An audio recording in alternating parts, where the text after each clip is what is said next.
had a lot in common. They were both cowboys. They both liked poetry, and they both shared a love of the romance and history of the Old West.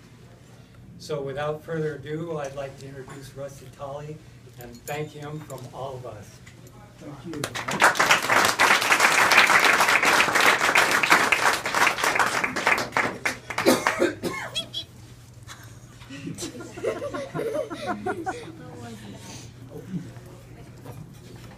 Thank you so much, Bob. I have spoken at other engagements, but I have to tell you that I have never been more honored and humbled by the opportunity to speak with you. But with that honor comes a lot of anxiety.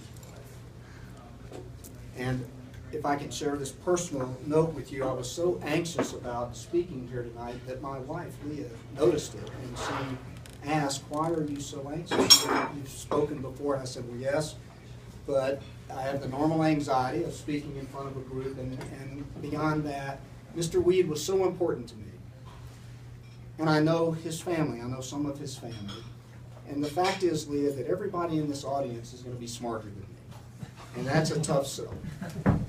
And as only a wife of this many years of marriage could, she put her arm around me and she said, "Rusty, you're going to be fine." And I said, "Do you think so?" And she said, "Yes, you're going to be fine." And I said, "Why? Tell me why you think so. Give me some encouragement." And she said, "Well, Rusty, you've been married for 33 years to somebody who's smarter than you, and that has never stopped you from voicing your opinion."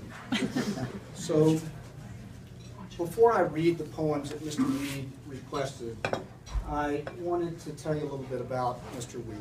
These are some things that I know. It will be a review for most of you, but it's a review worth having. Mr. Weed is survived by his wife, Lydia, who was here earlier, but had to leave, and our prayers are with Lydia and with all of you. Mr. Weed had 7 children, and perhaps that is his most important accomplishment. Whether it was or not, it was one of which he was the most proud.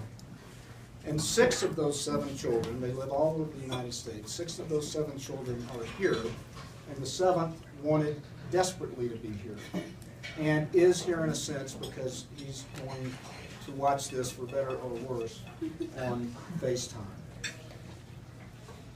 Bob Weed was a standout member of what has been aptly dubbed America's greatest generation.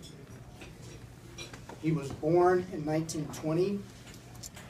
In 1942, he graduated with his mining engineering degree from, I think I have it right, Michigan Technical University. And as most of you here know, that was right in the middle of World War II. Mr. Weed immediately volunteered, signed up for the Army Combat Engineers. Not the Army Corps of Engineers, the Army Combat Engineers. He served 4 years. And during that time, he was decorated with the Army's Silver Star. That decoration was personally presented to him by General George S. Patton.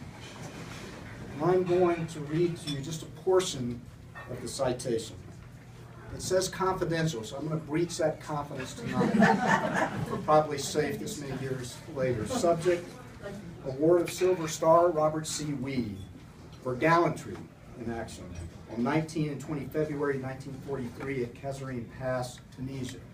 Second Lieutenant Weed, after another platoon had been overrun, had been driven out by enemy fire, volunteered to lead a group of other volunteers to retake the position. Despite heavy machine gun and rifle fire, he succeeded in driving out a hostile enemy patrol.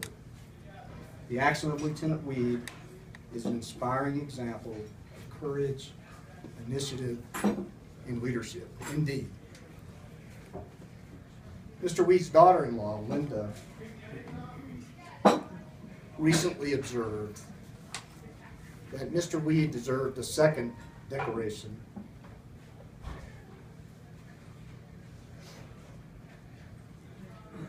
for the courage, the grace, and the dignity with which he endured his painful illness and his death.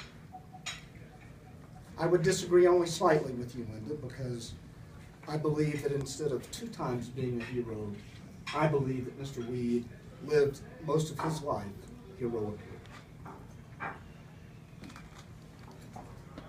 wanted to ask at this point, do we have any veterans here in the room? I know that Mr. Weed would want to thank you for your service. On behalf of the family, I thank you for your service.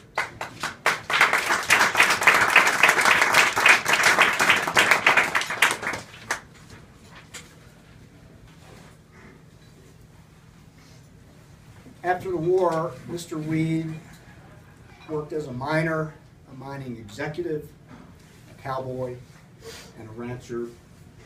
Among other things, he served as general manager of operations for the, I hope I pronounced this right, the Cananea Consolidated Copper Company. Later, he served as president of the Natural Resources Group of Anaconda Corporation, and then later as senior vice president of Anaconda.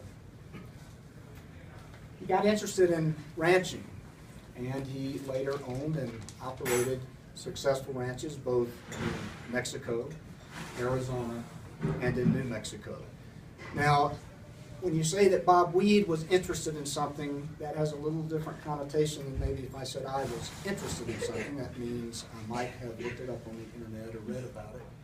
But when Mr. Weed got interested in something like ranching, he developed, and as far as he's the only person that I know to ever develop in recent history a new breed of cattle. And he was proud of that.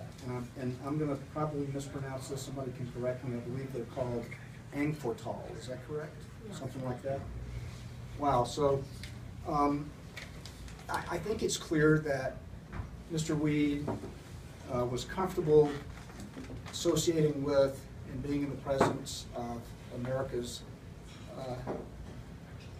CEOs, politicians, and even the presidents of the United States. But what I learned from my association with Mr. Weed is the people he enjoyed being around the most were you. And that's certainly a tribute to you. So before I read these poems that I was asked to read, I did ask Bob Jr., I asked him indulgence. I asked him if I could recite one of my own. And he couldn't back out, so he said I could. Just by way of background, several years ago at the Cheyenne Frontier Days in Rodeo, I don't know if any of you have ever been. If you haven't, I recommend it. I had the privilege to be there with Leah and her parents, and I noticed an old gentleman sitting in a wheelchair watching the rodeo from behind a fence, and that was my initial inspiration for this poem.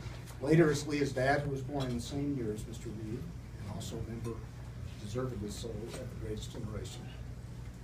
He inspired me further, and then people like Bob Weed Sr. Further inspired me.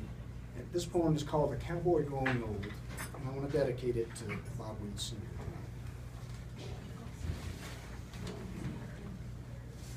I saw him in his wheelchair near the bleachers in Cheyenne. He'd come to see his grandson ride. He was a proud old man. Oh, he still wore his Stetson and his Wranglers he'd had pressed, and you could tell he'd been a cowboy once just by the way that he was dressed. But the rodeo was just a blur to him that day because his eyes had grown so old, and I thought I'd never seen a sadder thing than that cowboy growing old. Oh, he had once tamed the rough string horses others couldn't ride, and there was a time you wouldn't dare to